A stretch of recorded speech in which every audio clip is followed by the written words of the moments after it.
প্রিয় বন্ধুরা, বলতেই হচ্ছে এবারের সাপ্তাহিক চাকরির ডাক পত্রিকাতে কিন্তু অসংখ্য সরকারি চাকরির নিয়োগ বিজ্ঞপ্তি প্রকাশ করা হয়েছে।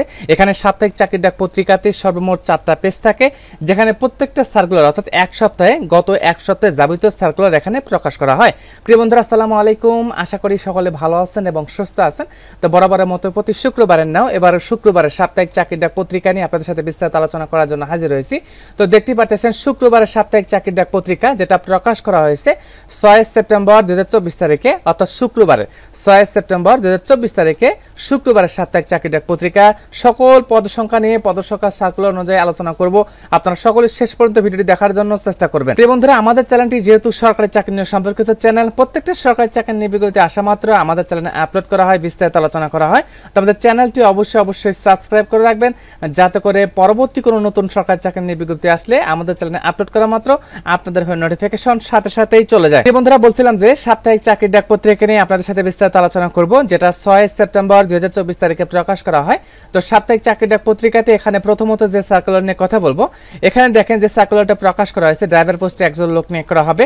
এখানে স্বাস্থ্য সহকারী পদটা দেওয়া আছে, খুবই গুরুত্বপূর্ণ পদ। স্বাস্থ্য সহকারী পদে 38 জন লোক নিয়োগ করা হবে, যেখানে কোনো স্বীকৃত বোর্ড হইতে উচ্চ মাধ্যমিক সার্টিফিকেট বা সমমানের পরীক্ষা উত্তীর্ণ থাকলে আবেদন করতে পারবেন। অর্থাৎ উচ্চ মাধ্যমিক বলতে ইন্টারমিডিয়েট পাস করলে আবেদন করা যাবে।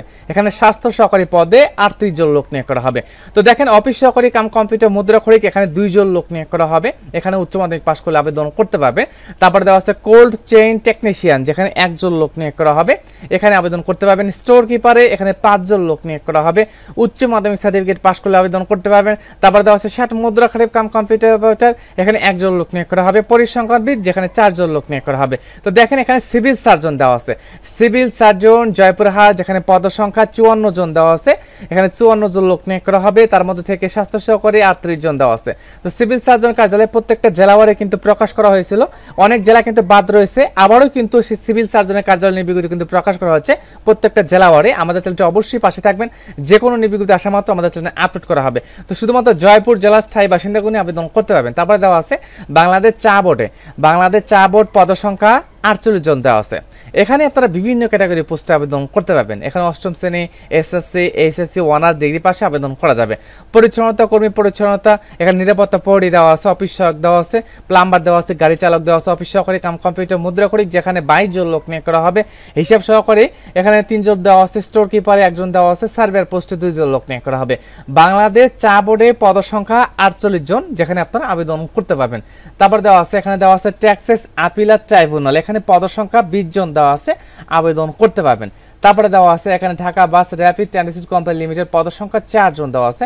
তারপরে দেওয়া আছে নৌবাহিনী স্কুল ও কলেজ চট্টগ্রাম, পদ সংখ্যা 8 জন দেওয়া আছে, এখানে বিস্তারিত আবেদন করা যাবে। হবিগঞ্জ পল্লী বিদ্যুৎ সমিতি, পদ সংখ্যা 16 জন দেওয়া আছে, এখানে একটা পদে আবেদন করা যাবে। বাংলাদেশ ক্রিকেট বোর্ডের নিয়োগ বিজ্ঞপ্তি প্রকাশ করেছে, পদ সংখ্যা 4 জন দেওয়া আছে, এই পদগুলোতে আবেদন করতে পারবেন। তারপরে দেওয়া আছে প্রি সিসি নাবিক কোর্স, এখানে দেওয়া আছে প্রি সিসি নাবিক কোর্স, পদ সংখ্যা যে বিস্তারিত আবেদন করতে পারবেন। ডাচ বাংলা ব্যাংকের চাকরি, পদ সংখ্যা যে বিস্তারিত আবেদন করা যাবে। Sylhet cantonment public school and college, পদ সংখ্যা 9 জন দেওয়া আছে। তারপরে এখানে নিচে দেখে দেখা যাচ্ছে দেওয়া আছে ঝিগলি উচ্চ বিদ্যালয় কলেজ, তারপরে দেওয়া আছে KFT কলেজিয়েশন স্কুল, তারপরে দেওয়া আছে ক্রিয়েটিভ কালেকশন লিমিটেড। তো এখানে সাপ্তাহিক চাকরির ডাক পত্রিকাতে এখানে প্রথম সার্কুলারগুলো দেখে নেবেন। সিভিল সার্জন কার্যালয় জয়পুরহাট দেওয়া আছে, বাংলাদেশ চা বোর্ডে, যেখানে বাংলাদেশের প্রতিটা জেলা থেকে আবেদন করা যাবে। এই নিয়োগ বিজ্ঞপ্তিগুলো যে আবেদন করা যাবে। এখানে সাপ্তাহিক চাকরির ডাক পত্রিকাতে এখানে প্রথম পেজ বলে দেবে এবং সর্বশেষ পেজ বলে দেব। এখানে সাপ্তাহিক চাকরির ডাক পত্রিকাতে সর্বশেষ পেজ এখানে দেওয়া আছে Jamuna electronics and automobiles limited, পদ সংখ্যা দেওয়া আছে 241 জন। এখানে দেওয়া আছে নারী ও শিশু নির্যাতন দমন ট্রাইব্যুনাল, এখানে পদ সংখ্যা একটা পদে দেওয়া আছে, বিস্তারিত দেখে আবেদন করা যাবে। বাংলাদেশ সেনাবাহিনীতে নিয়োগ বিজ্ঞপ্তি, বাংলাদেশ সেনাবাহিনীতে নিয়োগ বিজ্ঞপ্তি প্রকাশ করা হয়েছে, এখানে বিস্তারিত দেখে আবেদন করা যাবে। তারপর দেওয়া আছে BAF শাইন কলেজ, এখানে দেওয়া আছে পাহাড় কঞ্চনপুর, এখানে পদ সংখ্যা যে বিস্তারিত দেখে আবেদন করা যাবে। ইলেকট্রা ইন্টারন্যাশনাল, এখানে পদ সংখ্যা যে বিস্তারিত দেখে আবেদন করা যাবে। ঢাকা ম্যাচ ট্রানজিট কোম্পানি, পদ সংখ্যা 16 জন দেওয়া আছে। তারপর দেওয়া আছে ওসমানী মেডিকেল উচ্চ বিদ্যালয়ে, পদ সংখ্যা 2 জন দেওয়া আছে। তারপর দেওয়া আছে KRA tours and service limited, পদ সংখ্যা 22 জন দেওয়া আছে। নর্থ ইস্ট নার্সিং কলেজ পদসংকলন যে ভিত্তিতে আবেদন করা যাবে। তারপর দেওয়া আছে গ্লোব জনকণ্ঠ শিল্প পরিবার লিমিটেড পদসংকলন যে ভিত্তিতে আবেদন করা যাবে। এই সাপ্তাহিক চাকরি ডাক পত্রিকাতে এখানে সর্বশেষ পেজে সার্কুলারগুলো প্রকাশ করা হয়েছে। বিশেষ করে এখানে প্রথম পেজগুলো দেখে নেবেন, সিভিল সার্জনের কার্যালয়। আর এখানে সিভিল সার্জনের কার্যালয় কিন্তু অনেক জেলাগুলোই প্রকাশ করা হয়েছিল। যারা এখনও যে জেলা পান নাই অবশ্যই আমাদের চ্যানেল সাবস্ক্রাইব করে রাখবেন। নিত্য নতুন যে কোনো সিভিল সার্জন জেলা আসুক না কেন বা যে কোনো সার্কুলার আসুক না কেন আমাদের চ্যানেলে কিন্তু সঙ্গে সঙ্গে আপলোড করা হবে। তো সাপ্তাহিক চাকরি ডাক পত্রিকা এই পর্যন্ত হাজির হবে। সরকারি চাকরি নিয়ে বিজ্ঞপ্তি নিয়ে সে পর্যন্ত ভালো থাকবেন, সুস্থ থাকবেন। আসসালামু আলাইকুম।